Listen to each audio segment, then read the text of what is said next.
Tunde was a 13-year-old boy who always felt like life was unfair to him.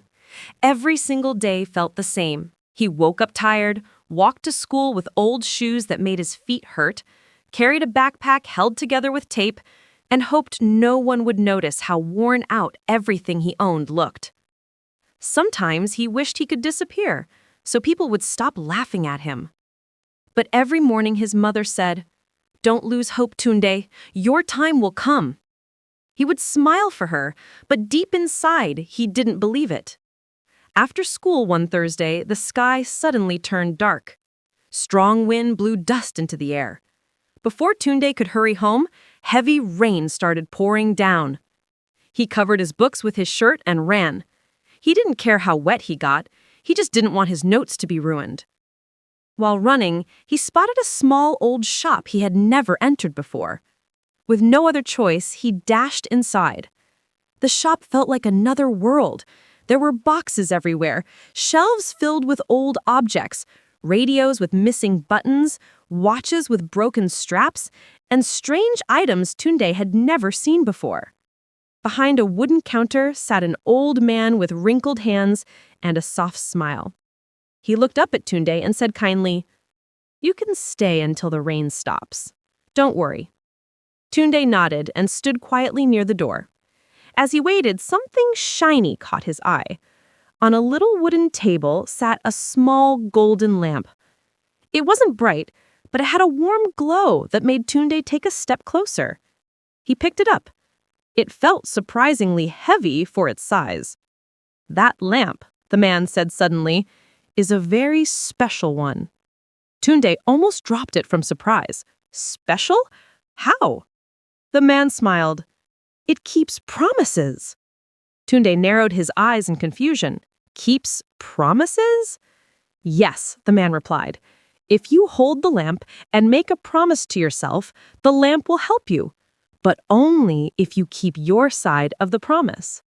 Tunde didn't understand. "How much is it?" "For you," the old man said softly. "It is free." Tunde stared at him. "Why me?"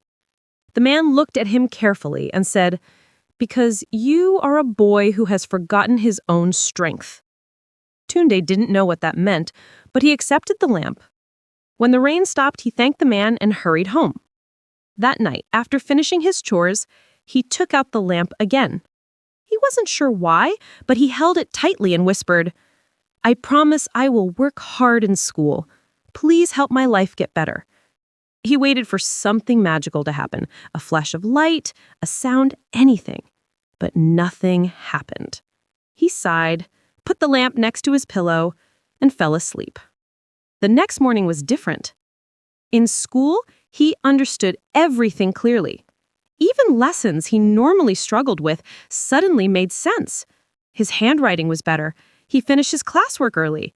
When the teacher asked questions, he answered without fear. His classmates stared at him in surprise. The same thing happened the next day, and the next, and the next.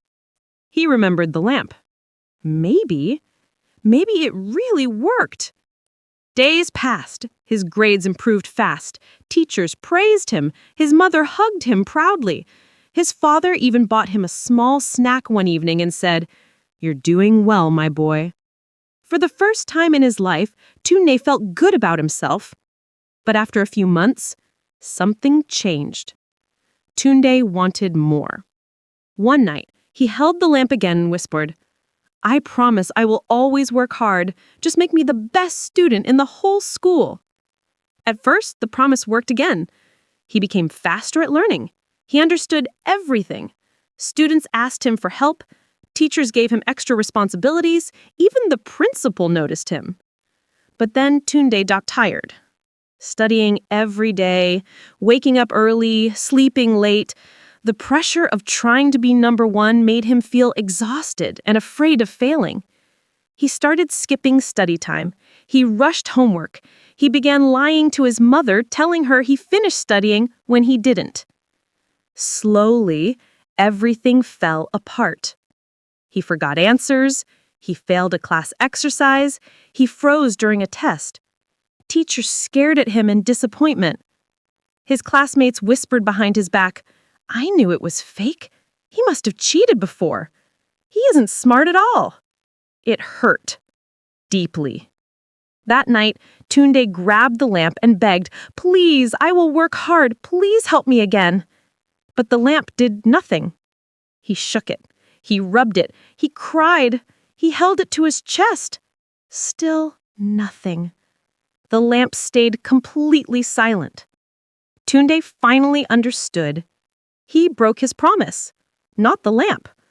A promise can't help you if you don't keep your part. So he made a decision. He sat at his desk, opened his books, and started again from the beginning, slowly, patiently. No magic, no shortcuts. He read one page at a time. He practiced every question. He repeated lessons out loud. He wrote notes until his hands hurt.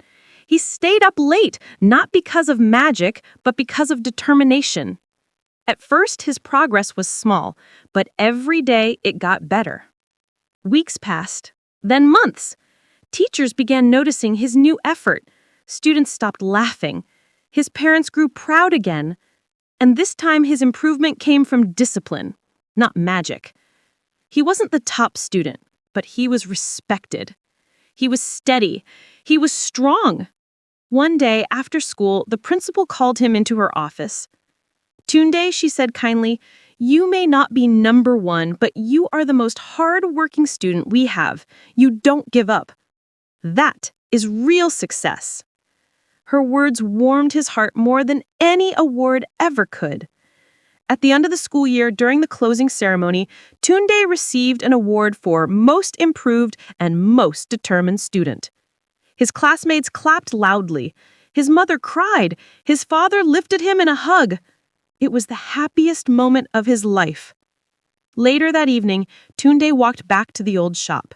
He wanted to thank the old man, maybe return the lamp, maybe tell him everything that happened. But when he arrived, he froze. The shop was empty. The door was locked. Dust covered the glass. The shelves were gone. A faded "For Sale" sign hung outside. It looked like the shop had been closed for months, but Tunde had been there just weeks ago. He stood silently holding the lamp. Maybe the old man wasn't an ordinary person. Maybe the shop wasn't meant to stay forever. Maybe the lamp wasn't magic at all. Maybe it was just a reminder of what he already had inside him. He held the lamp to his chest and whispered, "Thank you for helping me find myself." And as he walked home, he realized something powerful. The lamp didn't change his life. His promise did. And from that day on, Tunde lived by a new rule. He didn't need a magical lamp to keep. "I will never give up on myself again."